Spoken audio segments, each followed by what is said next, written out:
Hey there! Welcome to saas.unbound, Season 2, brought to you by saas.group, of course. I'm your host, Anna Dana, and this is the show where we chat with inspiring founders and experts to bring an inside scoop on how they made their business a success. Today with me is Arun Srinivasan from Clarisight, a no-code reporting platform tailored for performance marketing teams.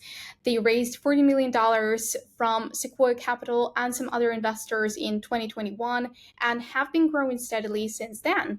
And of course, we're here to learn all about it. So welcome to the show, Arun. Thank you, Anna. Nice to be here. Thanks for having me. Perfect. Well, first things first, let's get to your background a little bit. Where do you come from? How did you end up with Clarisight in the first place? Sure. It's actually an interesting story. I come from India, and I grew up there, grew up in India. The story of Clarisight is actually, it's a story about 12, 15 years in the making, I think.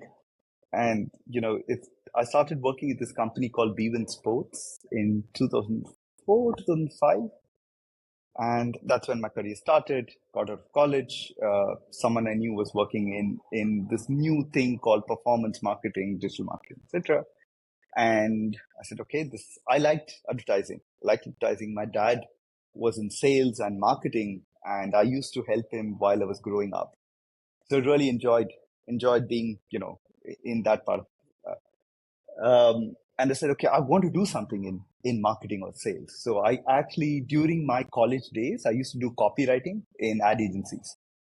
So I used to work part-time in ad agencies, doing copywriting there. And so I got this new thing. They said, hey, this is not your traditional ads. This is online ads. It's very different. Do you want to come in and intern here? So I joined this company called Bevan Sports. They are publicly traded now in the UK. And yeah, I got to be a part of the digital marketing team, right? That was my first break into this. And it was a lot of fun. I learned a lot. The industry was new. The company was growing very fast. And this is also a lesson I kind of tell people that, if you get into an early stage company where you don't have a lot of structures built out and the company is growing well, it's absolutely fantastic. Because no one cares, no one has the time to tell you what to do and how to do things, and you get to experiment. And you get to experiment because you know that the product is working and there is growth, right? And and for me, that is great. I look back at that experience very fondly. It whatever I learned there kind of set me to where I am today. Right? So yeah, I worked in digital advertising. I think I probably was definitely one of the first, if not the first, advertiser on Facebook. I'd actually reached out to Mark Zuckerberg when he was building Facebook. He was still in the East Coast in college, and ended up working with Eduardo, his co-founder back then, in running ads on Facebook back then. Meta, of course, now, but the Facebook. Yeah, so being exposed to digital marketing for a very long time, and coming to Clarisight and how we got here, right? One of the problems that I faced back then, and I think it just progressively got worse over time, was the way marketing teams work with data. It was, you would usually just use spreadsheets for most of your daily reporting, where you would get cost data from different channels. How much did we get in revenue? Map it to data that you would be getting from Google Analytics or something else. And then you had to collect that data yourself to figure out how effective you were with your, and this is something I learned very early, because the difference between traditional advertising and online marketing, for me, fundamentally is the feedback loop. So just as a contrast, if you're running offline campaigns, the time that it takes before you test out an idea until you see whether an idea is working or not is very long. It's going to take you a lot of time, because there's a lot of prep time needed to actually run an offline marketing campaign, TV campaign, etc. And the results will take you a long time to see as well, until the ad goes live and then you get to see that. That is not the case with digital. You get to test ideas very quickly, which means that you're constantly testing lots of ideas, right? Which means that your quality of reporting has to be very high. and quick. And this is not something that is very easy to do, right? And this idea, this problem kept growing. And since then, I worked at other companies. And I think it was in 2014 is when I met my co-founder, Ankur Gupta. And yeah, so I stayed in digital marketing advertising all through my career, right? And I met Ankur Gupta. Ankur was, he started his career as one of the early engineers at Google, worked at, building tech. He went to probably one of the best engineering colleges from India, worked in the Bay Area for many years at Google. And then he came back and, he and I started this company called Advise. Now, Advise was doing online ad optimization for Facebook and a couple of other things, right? And it was some time, we got some traction, we grew the business, we hit operational break even. But Ankur and I both kind of felt that this is not going to be the product that is going to really hit scale. And we felt that eventually this will become more of an agency business than a product and a SaaS company that we wanted, right? And so we said, okay, what have we learned here? And what is the macro trends that we are seeing that we could potentially look at applying it for something completely different? And that's what led to Clarisight.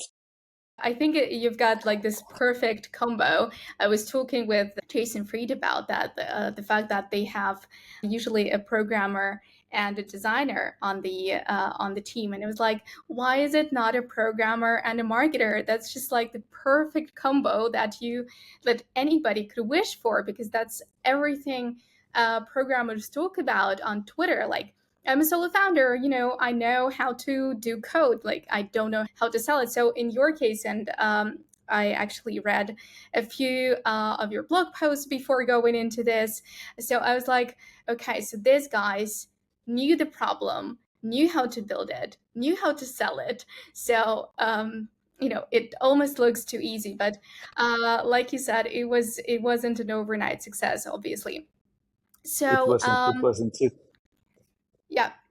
Just for timelines, right? So we started, it was actually Ashu joined us in 2018. So Ashu used to be at Meta. He moved back to India.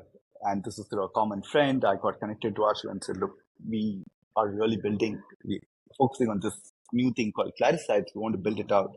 Will you come in and join us? And he joined in 2018, if I get my timing right. So that's pretty much the point in which when we started working on Clarisight. Okay, that's why the birth date is 2018. Yes. Okay, but it actually started before that. That's when we completely pivoted and said, okay, this is the learnings that we have. This is what we learned, and we're going to start this new company out. Okay. All right. So did you go and validate the idea somehow, or you thought, we had it, we know the problem, we know it exists, we know it's big enough, that's what we're building, we're not going to test every single thing and just come out with a scrappy MVP. We're actually building the whole thing. Oh, no. We tested it out. We constantly tested it out. Because I think I have a background in this space. Ankur has background in engineering, and he actually worked in Google Ads as well. Ashu worked, he was exposed to Facebook ads. He used to work at this company called Rocket Fuel before that. So we knew. But I would say that for a startup, for founders to assume that they know everything is not a good thing at all. And you want to be able to test it out with market, right? This interesting piece about my son asking me once that if you're a CEO, who's your boss? And I told him my boss is my customer, right? And so the customer is the one who's going to pay the money, right? He or she is the one who's going to decide if whatever you have in your head, does it actually make sense? So I needed to test it out, and I needed to test it out quickly. Right? I had an hypothesis, but I need to test that hypothesis with an audience. Just as when you're a marketer, you need to test out your hypothesis with a customer who's willing to click on your ad and make a purchase or not. If they don't, then your ad did not work. So the same thing, right? Same thing with a B2B product. If you're selling it to an audience, you need to know if they're willing to, if this is a big enough problem.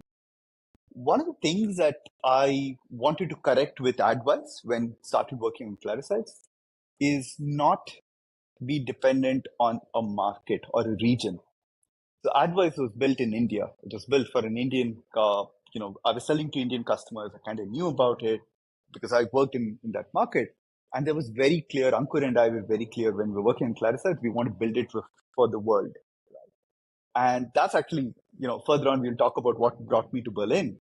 But one of my early, friends or partners that I worked with when I used to work at this company called Hostel World, is this gentleman called Attila. And Attila now works at Zalando now. And he and I reached out to Attila saying that, hey, I'm working on this reporting problem for marketers. And Attila was, working at an agency called Infectious Media. I was a managing director there. I said, you and I worked when I was at Hostel World. Can I talk to you for feedback on what we're building? He said, yes, this is a problem. It's a problem that is continuing to grow and it's an issue. I'm happy to give you feedback. So I think founders, when they're working on something, they should really, I think no advice is binary. Startup advice should not be binary, but this is definitely something I would recommend, is to go and get help, right? Go and get mentors who you can trust to get your feedback, iterate, etc. It doesn't always need to be just with a customer. You also want to be able to validate and build some hypothesis around. So having someone to help was very, very helpful for me personally, right?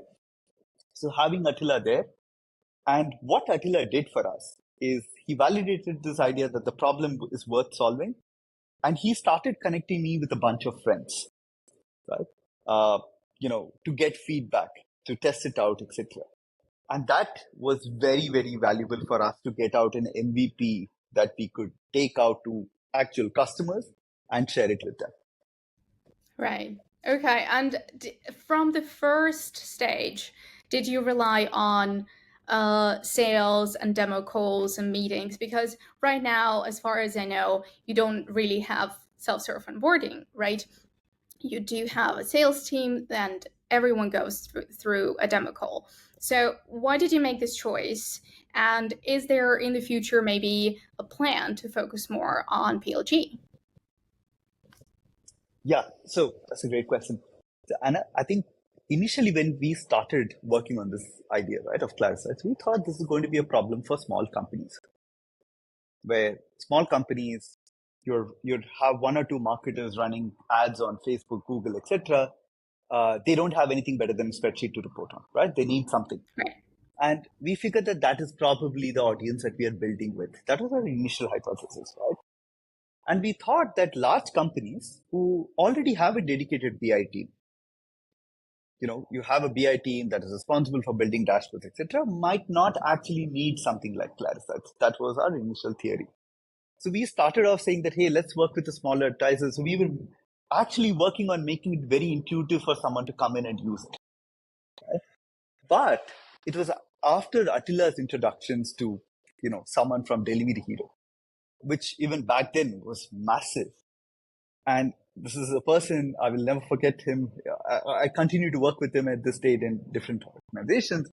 He's Filippo Galignani, and he was VP of Performance Marketing at Delivery Hero and a close friend of Attila's. And he connected me with Filippo and said, hey, you should validate this idea with Filippo. They will never buy your product. They will not need this product, but they can at least give you feedback on it, right? And this is literally his words. And when I spoke to Filippo for the first time, he said the exact same thing. I'll never buy your product, right? I just want to set the expectations. It's another story that 3 months later, they were our customers, but this is how it started actually. And what I learned talking to Filippo and learning the problems with Filippo is that in large companies, you outgrow BI dashboards. You outgrow what BI is able to give you on a day-to-day basis. And that's when you need something like Clarisight, something that is actually purpose-built for marketing reporting at scale is what you kind of need for this. And they kind of taught us. Working with them taught us what big company problems are, because we can't dog food our product, right? We will never run a food delivery business. We will not know what are the problems in running this, what kind of marketing strategy that you have. You need to evolve when you're operating in 40 different markets. that is when we took the call that, this is a big company problem. This is not a small company problem right now. So let's focus on building it with our customers if you want to dog food it. And that's when we decided to not focus on PLG, not focus on self-service. There might be a case for that in the future. But if you want to build with your customers, then your best chance is building with the large enterprises and building with them, right? That was Delivery Hero, that was HelloFresh, that were companies like that. And that was a call that we took. And in hindsight, I would say that you can ask, I'm pretty sure I'm speaking for all the Ankur and Ashu as well. This was the right thing to do. Because this is the space where I don't think there was competition. No one was really actively focusing on the enterprise marketing team really being savvy with data and wanting something better than BI dashboard. Okay. Interesting. But coming back to a Delivery Hero situation. So first of all, Right. that's two companies already telling you, we will validate it, but we'll never buy it. How to Right. how to live with that basically as a founder. You're building this thing, and obviously you have to be open-minded and like be ready to pivot at some point, maybe, right? And not a lot of products go to market as they were intended. But so how did you deal with that, with the first rejections, and how did you win them at the end? So I think as a founder, you have to be prepared for rejection. I think there's no other way out, right? So you're constantly fighting an uphill battle to get talent, to recruit customers, to get investors to buy into what you're building, right? So if you can't handle rejection, then I think you shouldn't start a company. That's just kind of how I see it. Because you're constantly going to get that. You'll constantly lose deals when you're trying to get there, etc. But I took and also for me, and I think that's actually helped me in sales quite a bit. Right? I started telling customers proactively when I started reaching out to them for feedback that I don't want to sell anything to you, right? I just want your time. I don't want your money. That is more important for me when I'm starting up, right? Can you give me feedback on what you're building? Because I will never be able to replicate your problems within the company and to dog food my own product, right? So I really need to build with you. So are you open to giving me feedback, which is kind of what I told Filippo. And then he saw the product. Right? He saw what the product was. He could saw what the opportunity could be for him and his team if Clarisight could work for them. Right? And I would say that he saw that opportunity before I could as a founder. Right? So he was able to kind of say that, no, I can actually do a lot of things with this. Do you think you can make it work at our scale? All right. Right. And that gave us the direction from the engineering side to say, okay, we need to build a product that can handle the scale of Delivery Hero. Right. All right. And a company that is at operating in 40 different markets with multiple brands with, 400, 500 people logging in every day to using the platform. That's a complete new set of challenges that we had never thought about when we initially started it. Right? And that made us a better product, that made us a better company. And that's how we actually won them over. We said, we are committed to making this work.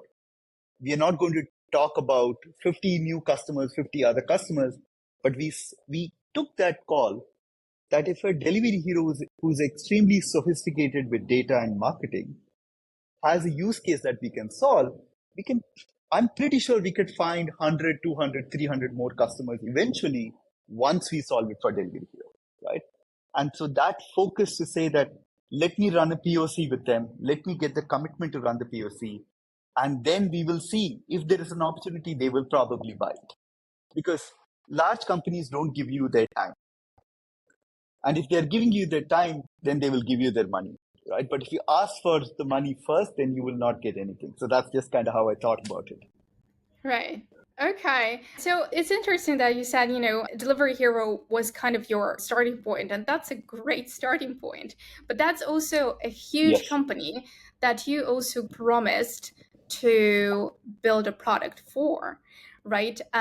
Is there a risk, or maybe were you afraid that at some point you're just going to be a product for Delivery Hero that they will maybe eventually buy to, to merge with everything else they're doing. How did you balance this? That obviously you didn't, I would assume, you didn't turn other customers around, right? Saying, you're not 500 people, you're not big enough for us, right? You obviously have smaller customers. So how do you navigate this product roadmap so everybody's happy? Because I would, again, think that some features that you built for Delivery Hero, someone like, I don't know, Get Rewardful or some other brands that SaaS Group has, for example, we wouldn't need. Yeah, absolutely. And that's a great question because we actually had a couple of early paying customers just before we got Delivery Hero, right? Smaller customers, etc. So with the smaller customers, I think we built out one version of, alpha version of what the product could be, right? And now as founders, one of the things that I think you want to constantly start building your principles in your head. That what are the principles of this product? How does it work? What are the problems that you're solving? And you constantly on those principles, you build on it as you get more and more market context and customer context, right? So I kept that up, hopefully, right? That even when Delivery Hero would come in and ask for certain things, hey, I want this, you want to add this, etc. You want to check that with your principles that you set out. Can this be a product or is it a service? Is it a service today, but can be a product 3 months out as I get time to build it properly? And then if you constantly are balancing that in your head and you're thinking about it, that is it just going to be a custom request that only Delivery Hero needs? Or are they asking something that can be a problem for a lot of customers? And as long as you are balancing that in your head and working through things and figuring out, okay, what is right now a problem and what can be something that I can actually solve very well with product and take it to HelloFresh later on, About You. These are also customers of ours, right? And I would say About You, HelloFresh, and Delivery Hero kind of shaped the product up in the early days, right? And the fact that we've been able to get customers across verticals, across regions, product categories, tells us that we actually did a good job of that. We were not stuck with building a product just for DH. We were able to actually productize that enough to be able to do it. So this is, I think, how I would balance that out. You're constantly figuring out, are they asking for a custom service request or is it a product request? And as long as you're thinking about it, saying that maybe it is a service request today, but it can be a product request in 3 months that I can actually solve through product, I think you're okay. All right. Okay, that makes sense. That's a great answer.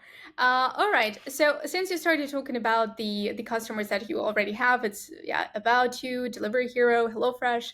Those are really big names in Germany. I mean, worldwide too, but mostly in Germany, right? Was there any idea from the beginning when you got Delivery Hero, let's go after other German companies?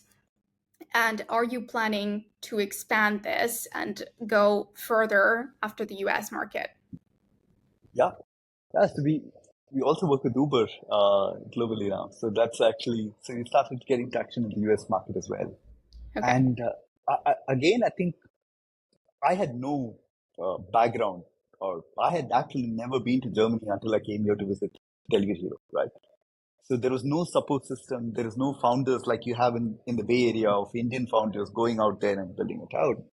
But I cared more about building it with the customers than other founders at the back then, right? So I said, Delivery Hero's kind of taken a chance on us. We need to make sure that we make it work for them before we look at others. And I think maybe this has been that other insight or that we were able to build an abstraction that what we are seeing in the German market is not specific to the German market, right? These are companies who are using Google, Meta, Facebook, Snapchat, Twitter. These are global products. They're there in the US, they're there in Canada, they're working in other markets as well. And the problems that they are facing with this data and these channels is not specific to Germany. It's not specific to Europe. but we can learn with them, build the product out, and then go to the US market. Then we can go to these other markets. Should be no problem at all. That actually turned out to be true in hindsight as well, right? So I wanted to be here so that I could actually build the first version of the product with them. But that also helped us grow to other markets. Okay. And since, again, you started talking about growth, you went to raise some funds. Why did you decide to do that? What were the reasons for it? And what were your maybe challenges with it? Sure. Well, again, I mean, other VCs have talked about it. I think James Lemkin talked about, he's probably the god of SaaS fundraising, etc., right? Yeah. With SaaSter and stuff.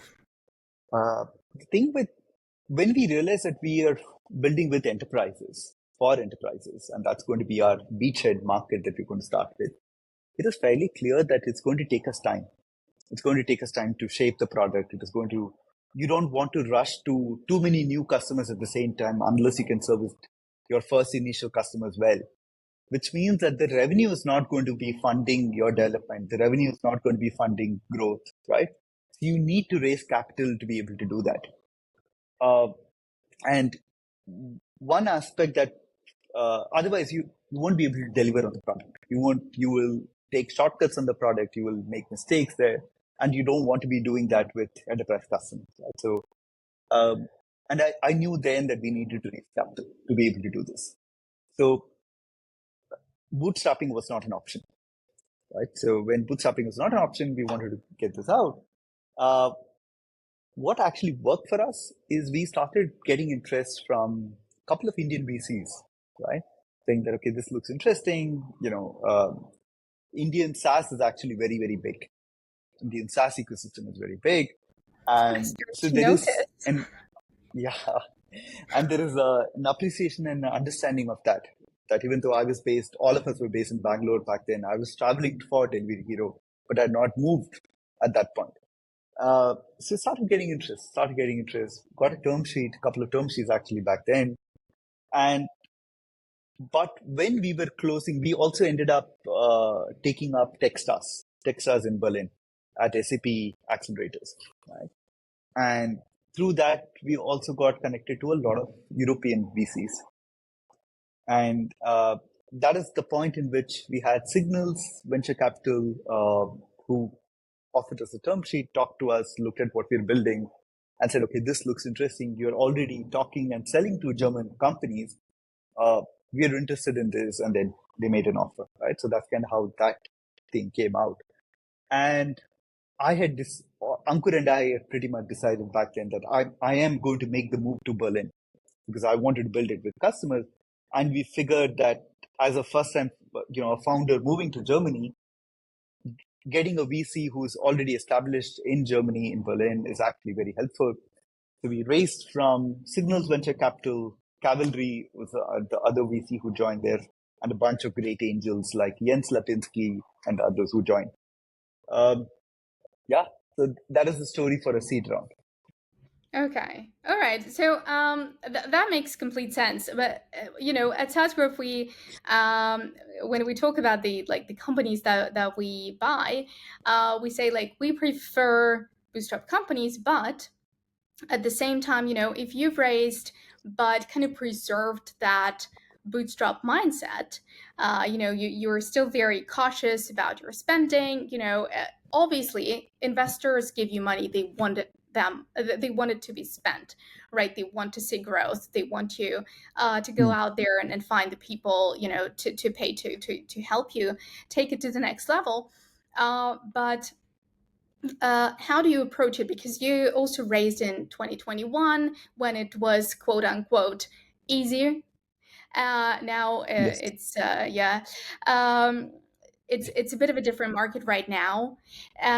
So profitability now is very important again. So how do you approach your investment, and how do you build this relationship with your investors at this stage? Sure. Well, fortunately, one of the things that we did, Anna, is quite careful, even after the venture money was in. We were not I would say, someone as founders who would spend on everything, every angle or every aspect, right? Let's do sales, let's hire a bunch of people, let's do, everything. So we were very focused. And we said the initial focus of the seed round was to build the product out. So all the focus of that funding was to make sure that we could build out a high quality engineering team to build the product out, right?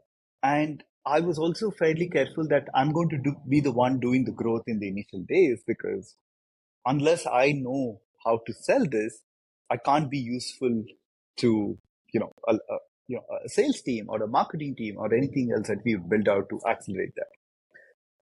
Especially because we didn't have direct competitors. We still probably don't have direct competitors in what we do, right?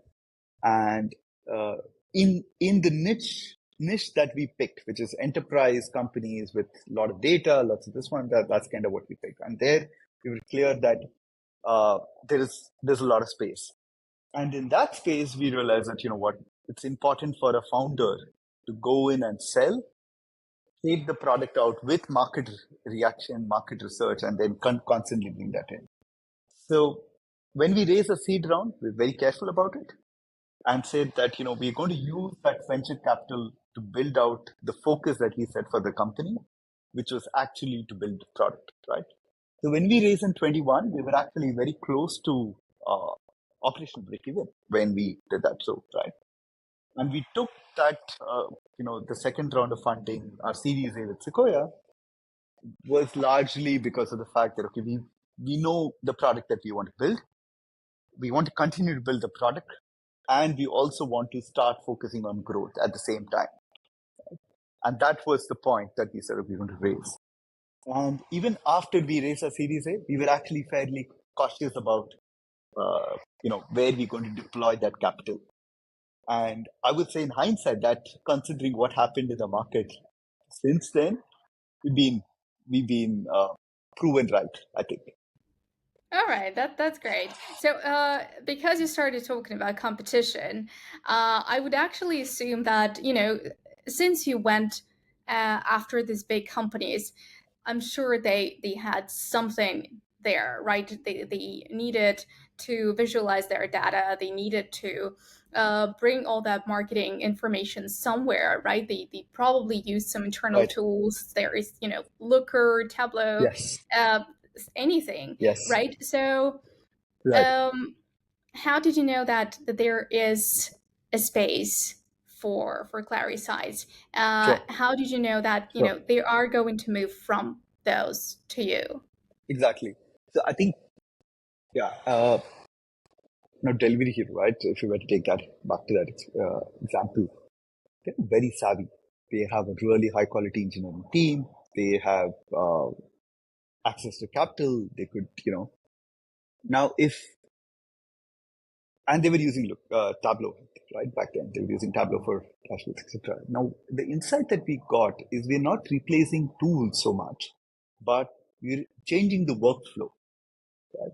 Now, the one foundational problem with the reason why marketers keep going back to spreadsheets is when you're using something like a Tableau and Looker, which is owned and operated by the data team, by the BI team, you get very limited self-service capabilities because you have to go to the BI team and the data team anytime you want to make changes to data, look at data in a different way, add a new metric or a new dimension. You have to constantly go to the data team to make changes to that, right? Now, and that adds a lot of maintenance work to the data team. That every time marketing wants a request, they would raise a Jira ticket, wait for someone who can make that change in the data warehouse, surface that change on a Looker dashboard, and then give it to the marketer. Now, the part about performance marketing is you constantly keep doing a series of experiments to test out new ideas, new theories, etc. And that means that you can't predict the kind of reports that you need, the kind of insights that you would need, which means that you're constantly backlogged from the BI team, are having to answer every request that comes from marketers. And that is what we set out to solve, right? And we said, okay, this is the problem that we're going to solve. We're going to make this self-service for the marketing team to be able to do.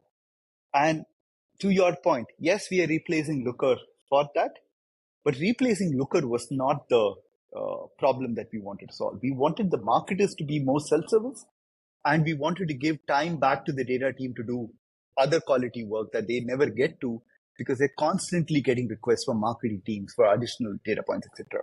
Right? And that is what we found out that, if a product could have solved this problem, Delivery Hero would have already bought it or would have solved it.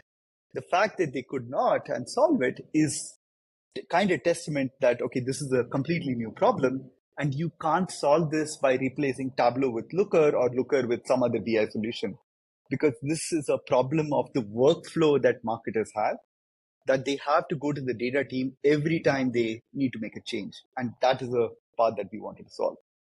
Which again, Anna, comes back to the principles, right? So if you understand, the principle is that I want a marketing team self-service and not being constrained by data team.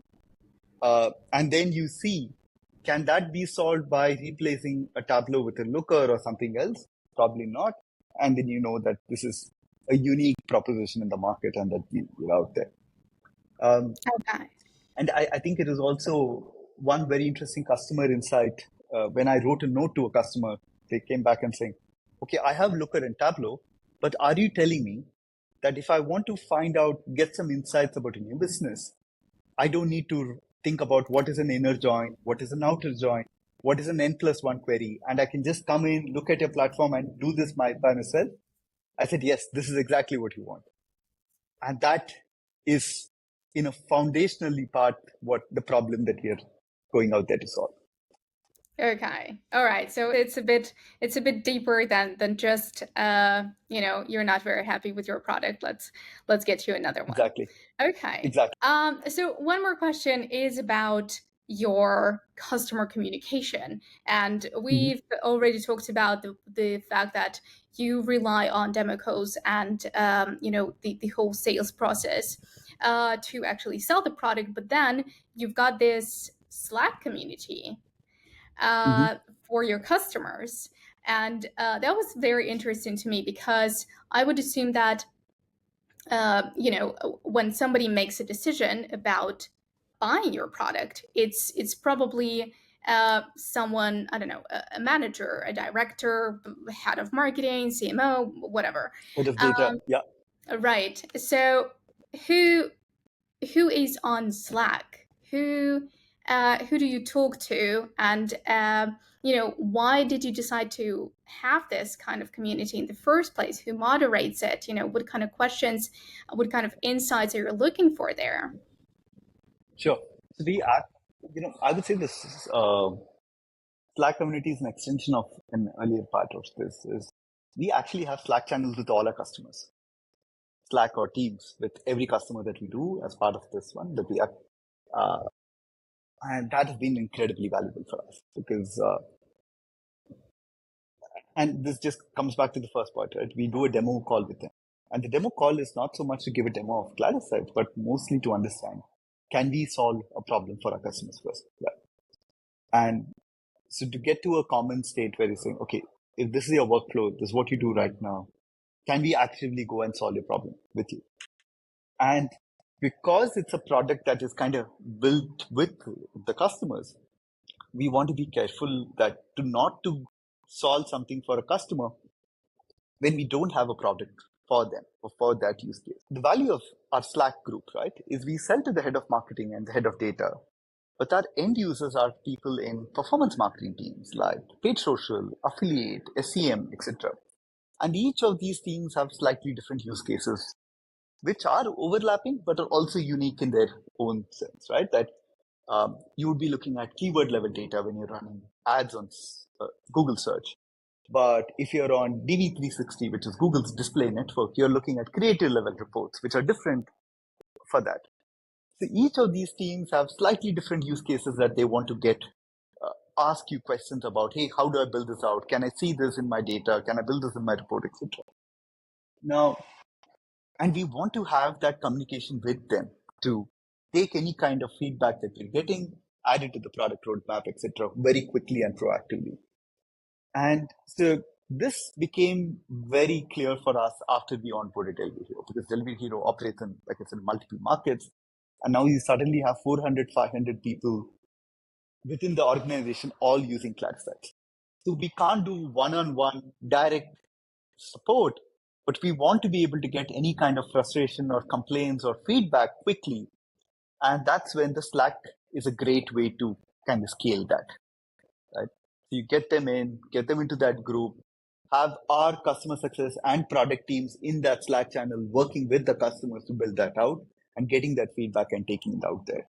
And now to have that Slack community across is to proactively get feedback from our customers saying that, hey, this is what we're thinking of adding into the product. Can you tell us if we are on the right track here? And that's been very, very helpful, right? So to your point, yes, the decision maker that we pitch to would be a director of performance marketing, head of data, marketing intelligence team, etc. But we want to also constantly build for the people who are logging in every day on Clarisight and using it. And this is your larger team. And we want to have that communication directly one-on-one with them. Yeah. Okay. I think that's a great idea, because then people see, I would think it has some kind of public chat, right? Where people can actually see what others struggling with, and, see if they're not the only ones that have this this problem. I think that's super helpful, like sharing the knowledge with other teams, with other people that also work on this. It's a brilliant idea. All right. So just a couple more questions. And first one is, could you share your ultimate business hack, something that you always come back to, whether it is, how to communicate with your VCs or your customers, or build a product, how to prioritize features, or anything that you constantly keep coming back to when it works? And so there is this Indian term called jugaad. There's this. What does it mean? I'll explain that to you in a second. So this is basically, I would say, maybe the easiest English translation is a hack, right? So this is when you apply a hack and then you figure it out, right? It's like you don't have the perfect solution from day one, but you will figure out some way to solve the problem today. It's brittle, it's going to break, but it will help you test it out. It'll test something out, right? And I think you want to have that in your head. So you want to have a hypothesis that you want to test, right? Be it sales, be it customer success, be it marketing, be it product. And you don't want to just wait for all the information before you make and build something out, right? So you want to be able to take it out there. Now, the one challenge that I've seen is, for a lot of things there is a barrier that you need to have a high enough quality in the product for a customer to tell you that, okay, this is moving the needle for me and I want it, right? So you don't want to be too scrappy with it. And you want to know what is the delta that you need to hit to be able to get there, right? And you also want to figure out, what is an expensive piece of, context. Like, you don't want to go to the CPO of a very large company and not be prepared about what do you want to get out of that meeting, right? You're not going to get another meeting if you screw that up. So that preparation and work that you want to do before you get into that and build a hypothesis is absolutely critical. And I think that is needed for any kind of customer communication, be it sales, be it customer success, anything like that. You want to go into those with some level of hypothesis and also share with the customer that, I don't have everything, right? And being transparent, like, this is what I know. I don't know this, but can you help me through that? So being vulnerable is, I would say, important. It's kind of worked out for us, right? And saying that, look, we want to solve this problem. We are committed to it. But in any kind of conversation, tell them that, look, I haven't figured everything out. Having that is being helpful. Okay. Because a lot of the things that we did as a company and things that I've done personally have been for the first time. And it can get intimidating. when you do something for the first time and when the odds are very high. But taking the time to prepare, building some kind of hypothesis, and actually doing that work, it kind of worked out for us. Yeah. Okay. I was just yesterday reading a post on LinkedIn about something like this. So I don't remember who wrote it, but it was about a company that was struggling, and everyone kind of knew that something was going on. So he reached out to do a piece about it, and they wrote back that everything's great, nothing happened, we're cool. And he was so disappointed. He's like, but people want everything. They want transparency, they want honesty. And I kind of understand both sides. Like, other founders, they want transparency. They want to see, other people are also struggling with that. I'm not the only one, and there are products that are on the market, but they also have some challenges. But I can also understand them from their point of view, because they don't want to show it to the customers. Maybe this is the scary bit. Like, your customers are going to know that something's not working, and because they're trusting you with your data, with their data, they may feel a bit uneasy about that. Today it's this thing that's not going great, tomorrow it's something else. So how can I make sure that in a week you're not going down completely? So it's kind of a balancing act again. So Yeah. how to be vulnerable but not scare anyone off. And so I think there is that. I mean, I'm not saying anything new here. It's that early adopter part, right? That early adopter. Who were your early adopters? So your late majority, etc. I would say, I go back to Filippo, right? He took a chance on us. We could have ended up being an absolute disaster. He decided to move Delivery Heroes reporting to Clarisight, and then we could have completely failed, right? And that would have reflected on him. The chance that he took. But I think what he saw is that if this works, I like the upside that comes with it. It changes the way we work with data. It changes the speed at which we take insights, right? And he saw that upside, that opportunity, and then he decided that, I'm going to take that. So you just need, if you're selling to enterprises, you need 2 or 3 people who see that upside and take a chance with you, right? I think that's just how I would say it, right? If we're not taking the chance, we wouldn't be. But you need someone to take a chance. Yeah. Okay.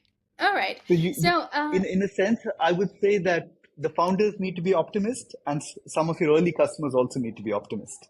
That's true. That's true, right? You just need a few real fans to move the needle to go to the next level. Okay. And the last question is the usual question. What is so far the biggest win and the biggest failure? I think we had a couple of acquisition offers before even our seed round. Right? Just before our seed round, after we closed Delivery Hero, someone wanted to acquire us later on. And I would say the biggest win has been building a product that people like and they really care about. Right? That for us has been the biggest win. That is something that we missed when, fundraising is nice, getting validation is nice from people, etc. But for me, I would say the 2 most valuable things for me is when a customer comes in and says, "Oh, you change the way we work with data," right? Something that is taking me weeks, I can do it in a click right now, right? That is incredibly satisfying. And maybe that's the reason why I don't move away from sales, because to be able to see that experience, go through that experience constantly is very rewarding. I think the other rewarding part is when you see your early teammates, the team that you built, right? And you see their growth. And you see their growth in the company, and then you see that, okay, they took a chance on us. They took a chance on me, on Ankur and Ashu, and they've grown because of that, right? They've grown, they've learned so many new things. That is incredibly rewarding as a founder, right? That some idea that you worked on has been so impactful for a customer and so impactful for the team that you hired, that they got to grow as part of that, and you played a part in that, has been very rewarding for me. That would be, I would say, the biggest win. That's But perfect. I don't think and the good thing about this is a win that I constantly get to feel repeatedly. It's not something that has just happened once, right? And as long as that's happening, that's nice. What about I the would failure? Was there any? sometimes you wish that you can move things faster than it takes, and when you don't see that happen as fast as you want, that can get disappointing. It hurts me because we know large customers are depending on us. So when you don't constantly wow them, then it's something that I take to heart quite a bit. And it's not just me; I would say the larger team as well. Yeah, Yeah. I can't think of anything else. And Right. Oh, well, fortunately, that's perfect. No, fortunately. I mean, congrats. This is this is good. I mean, just having this anxiety of moving forward, I think it's a very founder thing and it's a very marketer thing. I mean, when I don't see graphs go up all the time or go up as fast as I want them, I'm also very disappointed. So I could only imagine what you feel because you have everything at stake. But perfect. I think sure. those are great answers, and I wish you stay as long as possible without having Thank to you. answer the biggest failure question. So Thanks so much. thank you so much, Arun. It's been incredible talking with you. I hope we can do it again sometime, and I'm really excited to see Sure, where look forward to it. Clarisight Thank you so lands. much. I had a great time. You Thank you. too. Thank you. Take care. Thanks so much. Bye.